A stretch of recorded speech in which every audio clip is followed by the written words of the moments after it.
Hello everyone, అందరికీ ప్రపంచ ఉపాధ్యాయ దినోత్సవ శుభాకాంక్షలు. తల్లిదండ్రులు మనకు జన్మనిచ్చి జీవితాన్ని ఇస్తే ఆ జీవిత గమ్యాలను నెరవేర్చడంలో ఉపాధ్యాయుల పాత్ర ఎంతో కీలకమైనది. కాబట్టి ప్రతి ఉపాధ్యాయులకు కూడా పేరు పేరున నా యొక్క పాదాభివందనాలు. అందుకే మనం మాతృదేవో భవ, పితృదేవో భవ, ఆచార్య దేవో భవ అంటాము. అంటే తల్లిదండ్రుల తర్వాత పూజించదగిన వాళ్ళు ఎవరంటే గురువులు. అందుకనే ఈ ప్రపంచ గురువు దినోత్సవం రోజు నా యొక్క చిన్న విషయాలు కొన్ని చెప్దాం అనుకున్న, నా మనసుకు కలిగిన కొన్ని విషయాలు చెప్పాలనుకుంటున్నాను. యాజ్ ఏ పేరెంట్ గా మనం ఎలా చేస్తున్నాం, ఎలా ఉంటున్నాము, ఒక టీచర్ లాగా టీచర్లు ఎలా ఉంటున్నారు, ఒక గవర్నమెంట్ ఎలా ఆలోచించాలి విద్యా వ్యవస్థ గురించి అని కొన్ని విషయాలు మీకు చెప్పాలనుకుంటున్నాను. యాజ్ ఏ పేరెంట్ లాగా చెప్పే ముందు నేను ఒక చిన్న విషయాన్ని చెప్తాను. ఒక అబ్రహం లింకన్ ఒక స్కూల్కి పోయేటప్పుడు ఆ స్కూల్ యజమాన్యానికి ఒక లెటర్ రాస్తాడు. అతను ఏం రాస్తాడంటే, ఒక ప్రెసిడెంట్ అయి కూడా ఒక యజమాన్యానికి ఎట్లా రాస్తాడంటే, నా కొడుకుకి కొన్ని నేర్పాల్సిన బుద్ధులు ఇవి నేర్పండి, ఇవి ఖచ్చితంగా కొంత టైం తీసుకున్నా కానీ నేర్పండి అని చెప్తాడు. వాటిని గురించి చెప్పింది ఏంటంటే, ఫస్ట్ ప్రపంచంలో కానీ దేశంలో కానీ ఎక్కడ ప్రాంతంలో కానీ అందరూ కూడా న్యాయమూర్తులు, అంటే అందరు న్యాయం మాట్లాడేవాళ్ళు, అందరూ సత్యం మాట్లాడేవారే ఉండరు. వారిని గ్రహించగలిగే శక్తి నా కొడుకుకు ఇవ్వండి అని చెప్తాడు. అలాగే ఓడిపోతే ఓటమిని, గెలిస్తే ఆనందాన్ని, ఓటమి తట్టుకునే శక్తి, ఆనందంగా ఉండే శక్తి కూడా ఇవ్వని అంటాడు.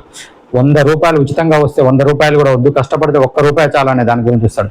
నువ్వు నమ్మిన ధర్మం కోసం, సత్యం కోసం ఖచ్చితంగా సాహసం చేసి ధైర్యం చేసే శక్తిని నా పిల్లోడికి రావాలి అని చెప్తాడు.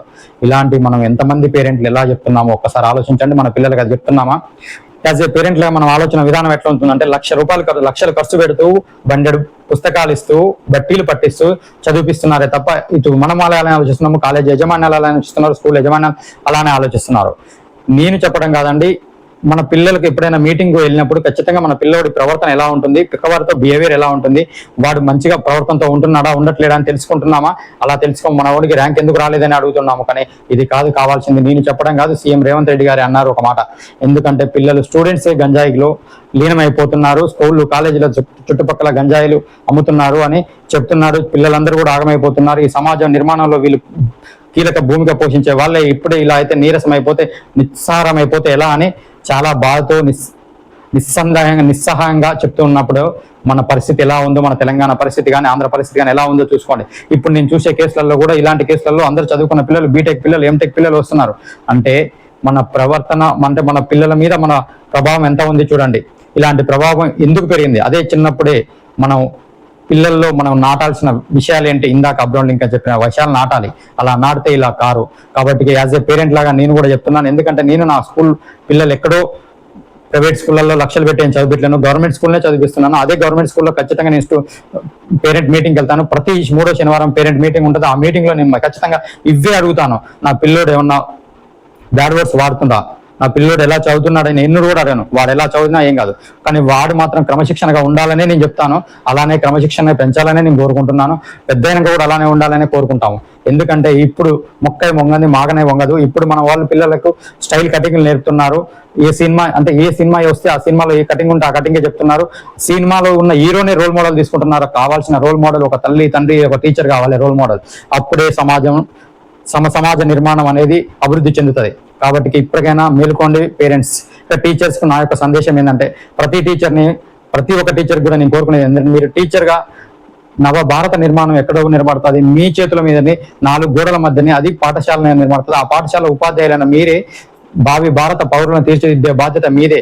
కాబట్టి మీరు ఖచ్చితంగా స్కూల్లో ఉన్నంతసేపు, తర్వాత ఎన్ని వ్యాపకాలున్నా, ఎన్ని పనులున్నా ఆ తర్వాత చూసుకోండి. పిల్లల మీద పూర్తి కాన్సన్ట్రేషన్ చేయండి. పిల్లల యొక్క అభివృద్ధికి పునాది రాళ్ళు వేయండి. ఖచ్చితంగా మిమ్మల్ని జీవితంలో తలుసుకుంటారు. ప్రతి ఒక్కరి జీవితంలో ఒక టీచర్ ఉంటారు. కాబట్టి ఎందుకంటే టీచర్, ఇంకా గవర్నమెంట్ టీచర్ అంటే, గవర్నమెంట్ వాళ్ళంటే చాలా మంది వాళ్ళకి వేరే వ్యాపకాలు ఉంటాయి, వేరే బిజినెస్లు ఉంటాయి. వాళ్ళు పిల్లల్ని పట్టించుకోరంటారు. నిజంగా చెప్తున్నాను, అలా ఉండరు. ఎక్కడో ఒకరో ఇద్దరు ఉన్నదాన్ని పట్టుకొని అలా పట్టుకోవద్దు. గవర్నమెంట్ టీచర్లను నేను చూస్తున్నాను, నా చుట్టుపక్కల ఉన్న వాళ్ళని చూస్తున్నాను.